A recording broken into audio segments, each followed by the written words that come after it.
अस्सलाम वालेकुम। आलू गोभी तो सब अपने घर में बनाते हैं और बहुत ही मज़े की लगती है। सर्दी के मौसम में जब फ्रेश गोभी मार्केट में आ जाती है और नया आलू, तो इसकी सब्ज़ी का मज़ा खाने में कुछ अलग ही लगता है।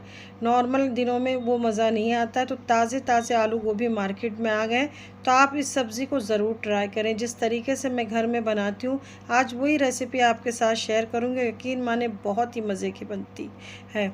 आधा किलो आलू ले ले, आधा किलो गोभी ले ले। फ्रेश गोभी को मैंने छोटे छोटे टुकड़ों में काट लिया। उसकी कौली डंडियाँ जो लगी होती है उसको भी हमें काट लेना है और अच्छी तरीके से आपने खुले मुंह के बर्तन में धो के वॉश कर लेना है इसे और छन्नी में रख देना है ताकि इसका पानी निकल जाए। अब एक फ्राई पैन में मैंने 1.5 खाने वाला चम्मच साबित धनिया लिया है और 1 खाने वाला चम्मच ज़ीरा। इस स्पेशल मसाले के साथ ये सब्ज़ी का जायका बहुत ही मज़े का लगता है। अब धनिया और ज़ीरे को मैंने हल्का हल्का भून लिया है। जैसे हल्की सी खुशबू आने लगे तो इसमें आपने लाल मिर्च सूखी डाल देना। जितना तेज़ आप खाना पसंद करते हैं, मैंने 6 लाल मिर्च डाली है और मिर्च को भी कुछ सेकंड के लिए मैंने सेक लिया है। मसालों को बहुत ज़्यादा लाल मत करिएगा। और 1 खाने वाला चम्मच कसूरी मेथी को भी डाल के थोड़ा सा सेक के गैस को बंद कर दें और उसका पाउडर बना लें मिक्सर में। अब एक कढ़ाई में मैंने आधा कप से थोड़ा सा ज़्यादा सरसों का ऑयल इस्तेमाल किया। आप जो भी ऑयल खाते हैं उसका इस्तेमाल कर रहे हैं। अगर सरसों का ऑयल इस्तेमाल कर रहे हैं तो पहले अच्छे से गर्म कर लें और 2 मीडियम साइज़ की प्याज को मैंने चॉप करके इसमें डाल दिया है और इसी के साथ 1 खाने वाला चम्मच अदरक लहसुन का पेस्ट डाल के मैंने इतना पकाया है कि इसका कच्चापन दूर हो जाए। हमने बहुत अच्छे से अदरक लहसुन का कच्चापन दूर करना है। अदरक लहसुन का कच्चापन दूर हो जाए तो आपने गोभी और आलू को डाल देना है। बहुत ज़्यादा बड़े बड़े पीस मत रखिएगा, बहुत जल्दी ये सब्ज़ी बन जाती है छोटे छोटे टुकड़ों की वजह से। अब हमने तेज़ आंच पे लगातार चम्मच चलाते हुए इसकी भुनाई करना है कम से कम 5 मिनट तक। इसे आपने ज़रूर भूनना है, इससे गोभी की स्मेल ख़त्म हो जाएगी। अब इसमें आपने हरी मिर्च अपने टेस्ट के हिसाब से डाल दें। मैंने 3 हरी मिर्च डाली है और 2 मीडियम साइज़ के टमाटर डाल दिए। मेरा कैमरा आज हल्का सा ब्लर है जिसके लिए मैं माफ़ी चाहती हूँ। अब टमाटर डालने के बाद आधा चाय का चम्मच हल्दी पाउडर डाल देना है और नमक अपने टेस्ट के हिसाब से रखें।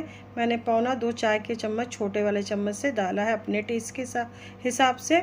आप अपने टेस्ट के हिसाब से रखिएगा। नमक एहतियात से डालिएगा क्योंकि सब्ज़ी गलने के बाद थोड़ी सी कम हो जाती, तो आप नमक को बाद में भी चख के डाल सकते हैं।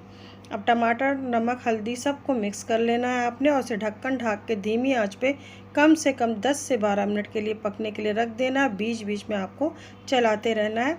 हमने जब तक इसे पकाना है जब तक आलू गल नहीं जाते, आलू में हल्की सी कसर बाकी रहे। ये देखें।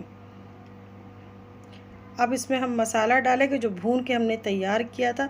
यकीन माने इतना ज़बरदस्त टेस्ट आता है। और इसी के साथ आपने आधा चाय का चम्मच काली मिर्च का पाउडर डाल देना है और सबको मिक्स कर लेना है और लगातार चम्मच चलाते हुए मीडियम फ्लेम पे हमने इसे इस तरीके से मिक्स करते हुए 1 से 2 मिनट तक पका लेना है।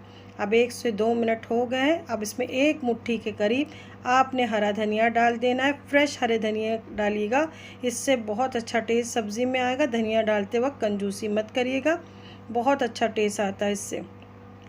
अब हरा धनिया डाल के आपने दोबारा से इसे सिर्फ 5 मिनट के लिए दम देना है, उससे ज़्यादा नहीं। ये देखें सब्ज़ी का लुक कितना मज़े का लग रहा है। गरम गरम पराठा हो या रोटी हो तो इसके साथ गज़ब की ये सब्ज़ी लगती है। तो इस स्टेज पे अगर आपको मेरी रेसिपी पसंद आई है तो फैमिली फ्रेंड में ज़रूर शेयर करिएगा और चैनल पे पहली बार आएँ तो सब्सक्राइब ज़रूर करिएगा।